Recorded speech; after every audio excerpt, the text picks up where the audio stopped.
Sila naman. Kaya naman, huy, ano ba naman? Umupo. Dog, laki-laki ng katawan mo. Repeat question.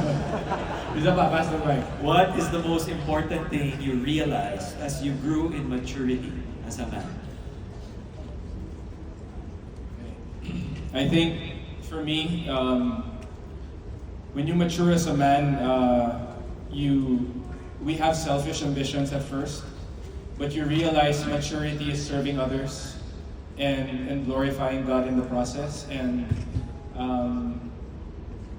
I'll give an example. I'm retired now from basketball, and part of the maturity of me growing as a servant of God is time for others. I used to be so selfish of my time, very family-centric, and I felt like the personal time that I had, para sa akin na yun. But I realize now that God has given me a platform, whether it be in social media or my voice, that I can use it to glorify Him.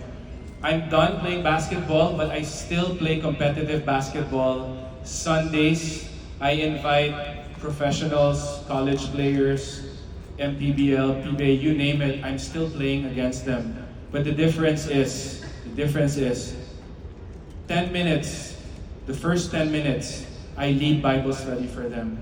And I feel these are the men, these are the family men that I need to help guide.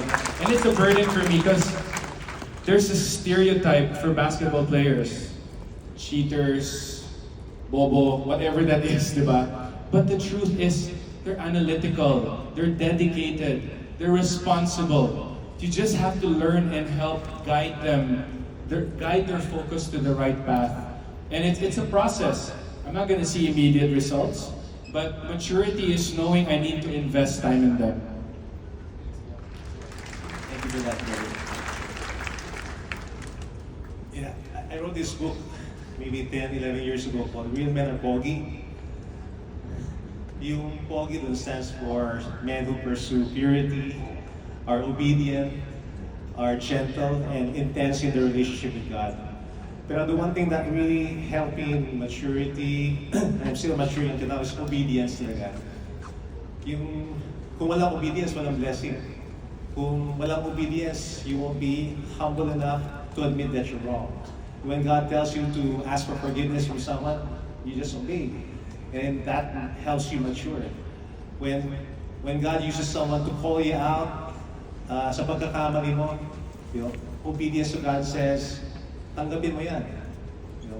Correct yourself and discipline yourself. So obedience for me is a lifelong. It doesn't stop pag naging 60 ka na or 65. It's a lifelong journey. Obedience brings blessings. Actually, okay na po. Thank you, Pastor Mike.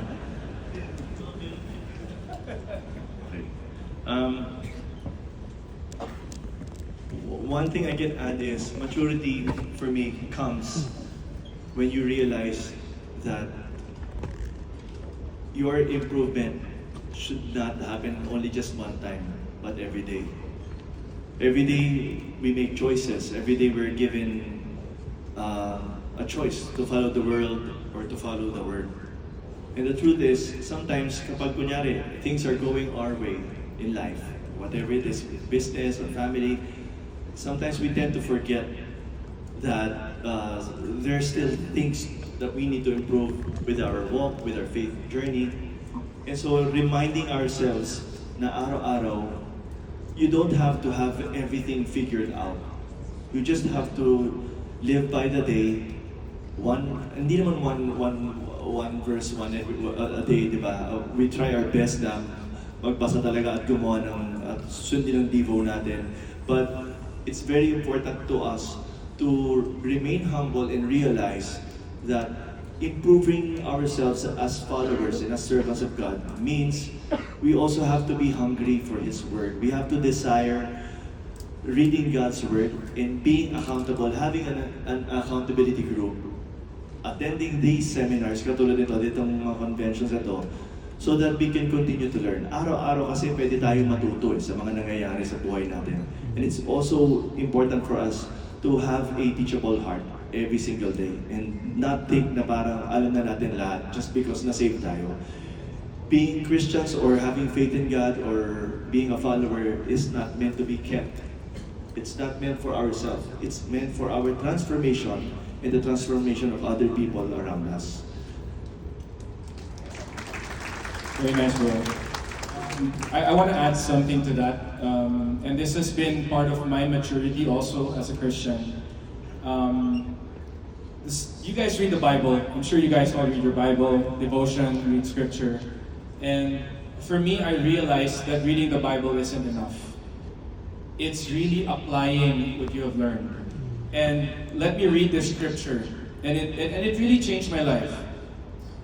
I used to read this in plain sight, just reading a bit of reflection. But everyone knows this. And men exude these qualities, okay? The fruit of the Spirit, Galatians 5:22-23. But the fruit of the Spirit is love, joy, peace, forbearance, kindness, goodness, faithfulness, gentleness, and self-control. Against such things there is no law.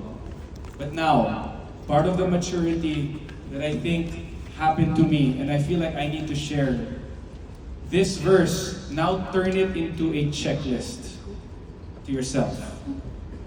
Ask yourself, am I loving? Am I showing joy? Am I peaceful? Am I kind? Am I good? Am I faithful with the actions that I've been doing? Am I gentle with my wife, with my kids? Am I showing self-control? And I feel like this kind of maturity comes if you keep reading the Bible and reflecting and making sure that you need to apply it. Praise God, praise God. And with that, I think we have time for one last round of what statement or challenge you would like to issue to each and every man who's not only here but also watching us on stream. What would you say to become a made man? Romans 12:2. Do not conform to the pattern of this world, but be transformed by the renewing of your mind. Don't conform to... So you ask yourself the question, am I conforming with the world or conforming to the Word so that I become more and more Christ-like?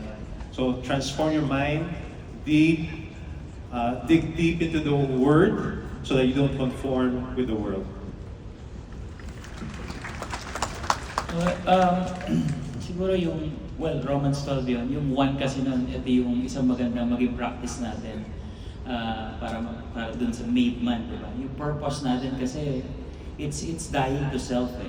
It's us who don't decide anymore. It's us who follow Christ na hindi mo na kontrolado yung buhay mo. That's total surrendering. No? Total surrendering.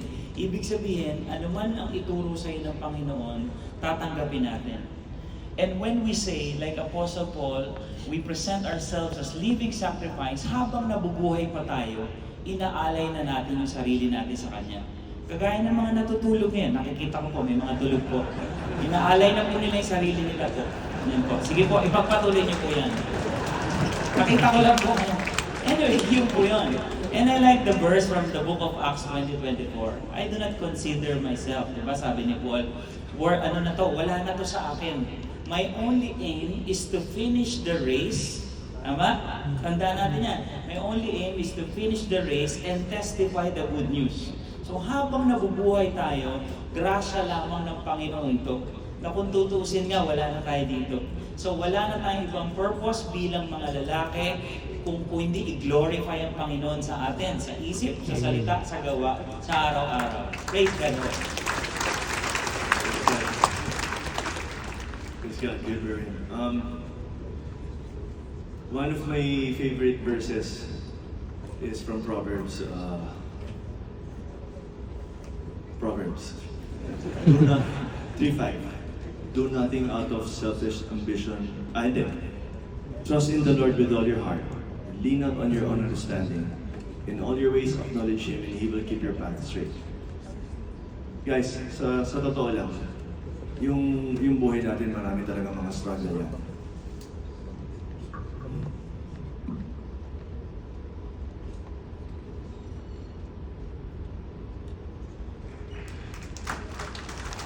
Kung feeling mo cornered ka o feeling mo mag-isa ka, bro, gusto ko sabihin sa iyo, hindi ka nag-iisa. Kailangan lang magsimula tayo na tanggapin na hindi natin kaya itong buhay mag-isa. Kailangan natin ng Panginoon at kailangan natin ng isa't isa. Ang buhay, hindi tungkol sa atin to. Hindi tungkol sa atin to. Kung meron tayong pangalan na gusto maitaas, yun yung pangalan ng Panginoon Diyos. So I just want to encourage all the men here. Let's continue to live each day as if it's our last. And make sure that what we're doing is not for ourselves, but for God and for family. Pastor Carlo Pandillo shared this word to me, which was shared to him by Pastor Peter Tanchi. And it says, nothing to prove, so much to improve. Thank you very much. Allow me to read because sort of prepared for this, the ending. The father, the husband, and the man that I am today is because of Jesus Christ, and that's no secret. Men, prioritize your vertical relationship with the Lord. Your horizontal relationships, everything else will follow.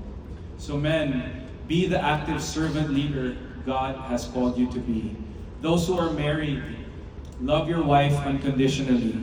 Treat her like a delicate flower you want to help bloom. Discipline your kids, but bless them with encouragement and love also. Hug and kiss them always. God has called us to be fishers of men, so take the initiative.